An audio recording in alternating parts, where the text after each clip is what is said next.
Imagine querying a table with 10 billion rows and receiving your answer in 2 seconds. Now query 10,000 rows and wait 2 minutes. This paradox happens constantly in production systems. When faced with a stalling query, the immediate assumption is a hardware bottleneck. But the performance gap is almost always a result of the underlying data architecture, rather than the raw power of the servers.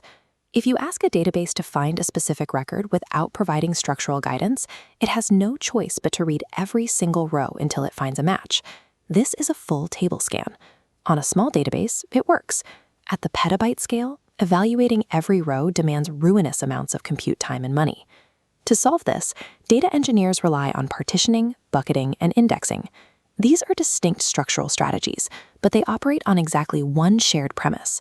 They exist to minimize input-output operations. They provide the query engine with the mathematical certainty required to completely ignore massive blocks of irrelevant data. Achieving sub-second query speeds on astronomical datasets relies on the architecture of exclusion. When the data is structured correctly, the engine skips the vast majority of records before the first byte is ever read. The first and most critical structural tool is partitioning. This is the physical division of a master database table into isolated directory chunks, organized entirely by specific column values.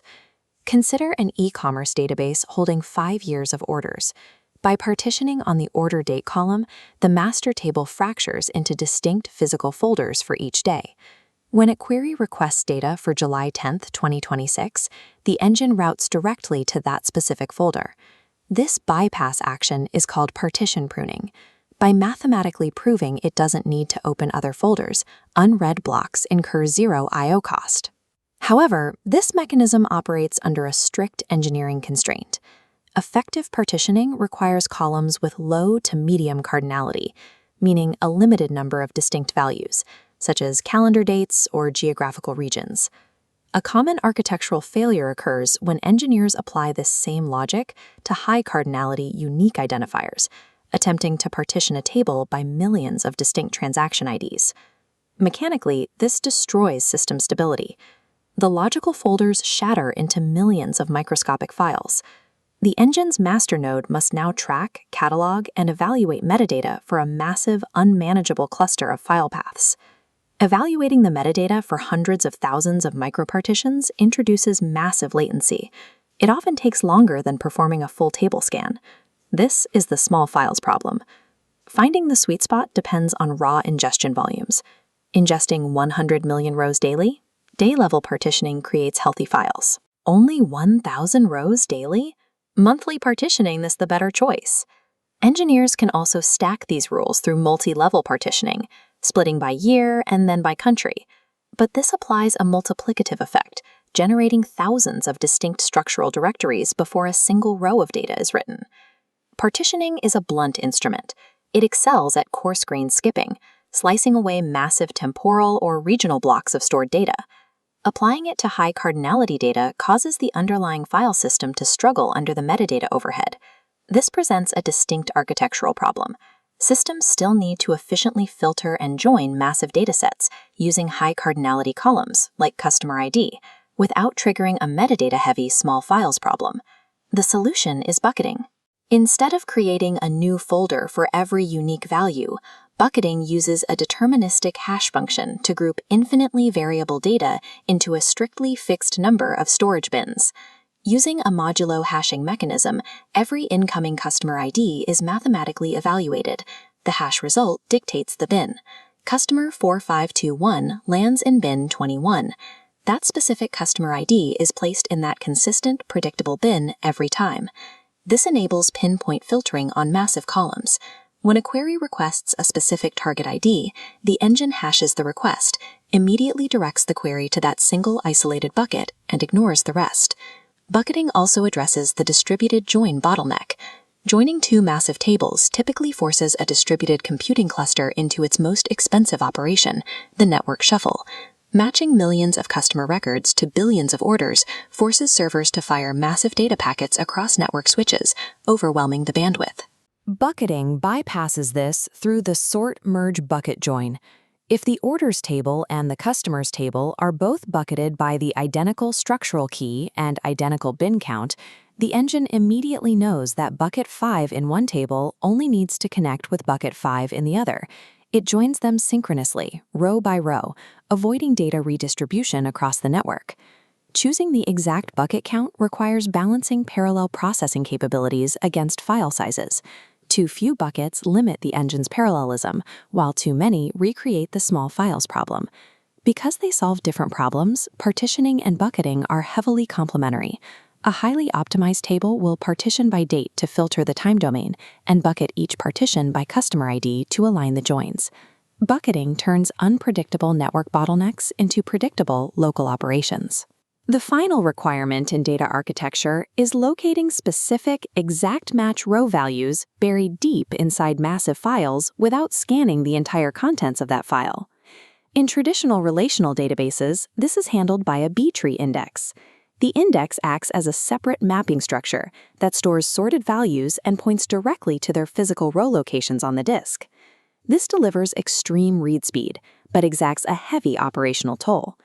Because the index is a separate structure, every write on the main table must also rewrite the index, degrading performance. High-throughput transactional tables, processing thousands of writes per second, strictly limit their indexes to prevent the storage layer from locking up. Modern big data and lakehouse architectures often reject these heavy, explicit B-tree structures. At the petabyte scale, maintaining a duplicate, constantly updating physical map becomes impossible to manage.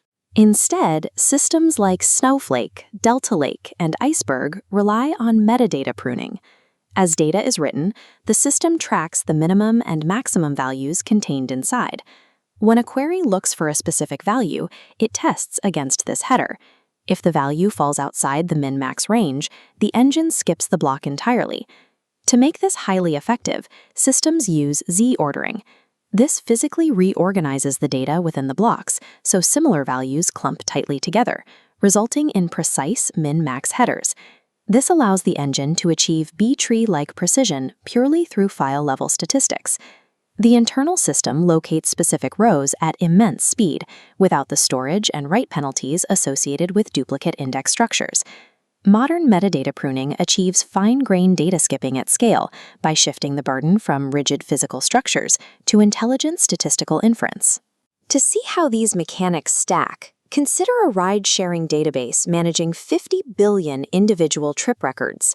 This single table must serve multiple, conflicting query profiles simultaneously. When a live query hits the system, the architecture takes over. First, the query filters by a specific trip date. The top layer executes partition pruning, instantly graying out irrelevant days and isolating a single active directory. Next, the query requires a massive join between the trips table and the drivers table. Because both tables are uniformly bucketed by driver_ID, the active pathway drops into the middle layer, where the matching buckets snap together and execute the join without a network shuffle. Finally, an analyst's query demands the specific history of a single driver. The focus drops to the bottom file layer. Z-ordered metadata blocks read the target ID, instantly reject irrelevant files, and isolate the single target block containing the driver's exact rows.